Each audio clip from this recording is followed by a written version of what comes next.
बिस्मिल्लाहिर्रहमानिर्रहीम बिस्मिल्लाहिर्रहमानिर्रहीम अल्लाहुम्मा सल्ली अला सय्यिदना मोहम्मद व अला आलि सय्यिदना मोहम्मद। डॉक्टर फ़हीम अरबलिस का आपको अस्सलामु अलैकुम व रहमतुल्लाहि व बरकातुहू। आज का हमारा टॉपिक है psoriasis, skin disease, eczema, skin की खुश्की। आज मैं आपको होम्योपैथिक से भी ट्रीटमेंट बताऊंगा, हर्बल से भी ट्रीटमेंट बताऊंगा, ग़िज़ा का भी ट्रीटमेंट बताऊंगा। और सबसे पहले उस हदीस शरीफ को मैं आप तक पहुंचाना चाहूँगा कि नबी अज़ीम नबी करीम सल्लल्लाहु अलैहि वसल्लम ने फरमाया कि जो शख्स परहेज़ बीमारियों की माँ है, आका जी ने फरमाया परहेज़ बीमारियों की माँ है। अब हम टॉपिक की तरफ आते हैं और हकीम लुकमान का कौल भी आपको बताता चलूँ। हकीम लुकमान ने फरमाया कि जो शख्स अपने तबीब के बताए हुए परहेज़ को नहीं करता, वो अपने तबीब की मेहनत पे पानी फेर देता है। बहरहाल अब आते हैं टॉपिक की तरफ। सबसे पहले हम बताते चलें ग़िज़ा।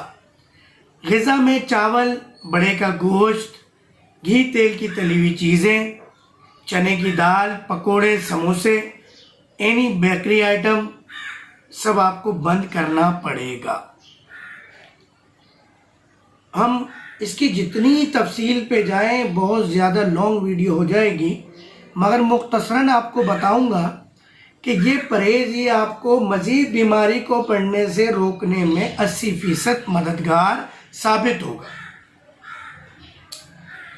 सोराइसिस के हवाले से कुछ माहिरीन का कहना है कि इसमें रूहानी मामलात भी शामिल हैं। तो कोशिश करें जो सोराइसिस के पेशेंट हों वो अपने वजीफ़े मुकम्मल पढ़ें, नमाज की पाबंदी करें, सदक़े की पाबंदी करें। अब हम जो हमने शुरू में डिस्कस नहीं किया था कि हम 3 चीज़ें डिस्कस करेंगे, मगर हम 4 चीज़ें डिस्कस करेंगे। हम अब एलोपैथिक को डिस्कस करते हैं कि एलोपैथिक तरीका इलाज में सोराइसिस का क्या ट्रीटमेंट है। देखिए, किसी भी तरीका इलाज में 4 चीज़ों को टारगेट किया जाता है सोराइसिस के एतबार से। नंबर 1 कि उसकी सीवियरिटी कितनी है, उसकी स्टेज क्या है। नंबर 2 हमने ये देखना होता है कि एरिया कितना कवर किया हुआ है और बॉडी के कौन से एरिया में सोराइसिस, एक्जिमा ये चीज़ें मौजूद हैं।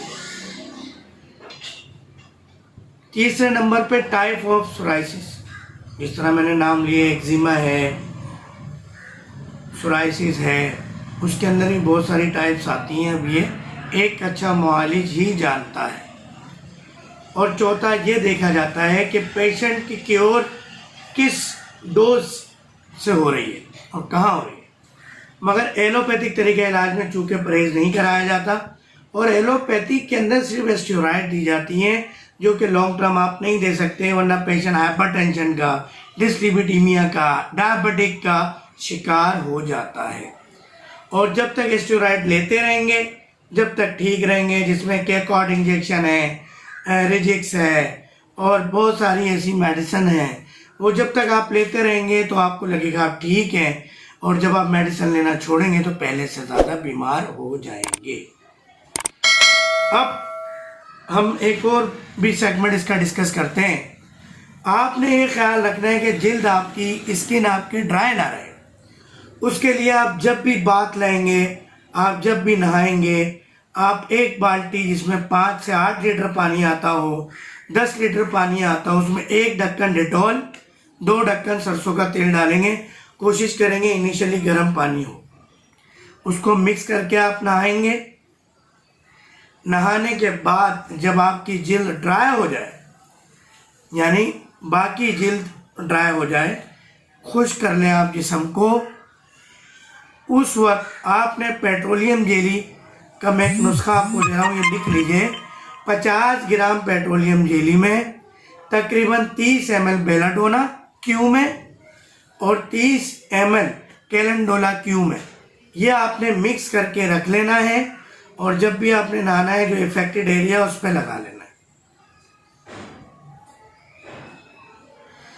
और आपने रोज़ाना रात को 200 CH में पेट्रोलियम के नाम से एक दवा आती है, उसके आपने 2 कतरे अपनी ज़बान पे डायरेक्टली टपका देना है। 24 घंटे में एक मरतबा, रात को सोते हुए 2 कतरे।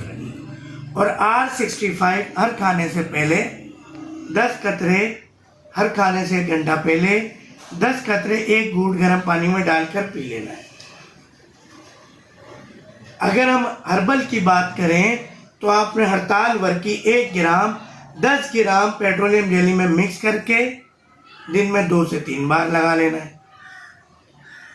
जब आप ये एहतियात करेंगे, और हर्बल आयुर्वेदा के अंदर आप निमोलिया के जो बीज होते हैं, नीम के दरख्त में जो निमोली होती है उसके बीज होते हैं, वो भी आप 4 से 6 एक वक्त में गोलियों की तरह निगल सकते हैं। इन चीज़ों की एहतियात करेंगे तो शायद सोराइसिस से आपकी जान छूट जाए, वरना एलोपैथिक तरीका इलाज में इसका ट्रीटमेंट नहीं है। वीडियो को हम लंबी करना चाहते हैं तो बहुत लंबी कर सकते थे, और अगर हम स्किन डिजीज़ पे बात करें तो बहुत तवील गुफ्तगू हो सकती है, मगर मैंने कोशिश की कि मुख्तसर दौरानिए में आपको अपनी बात पहुंचा दूं और मेरे देखने वाले बहन भाई, बेटा बेटी, वालिदैन, बुजुर्गवार फ़ायदा उठा सकें।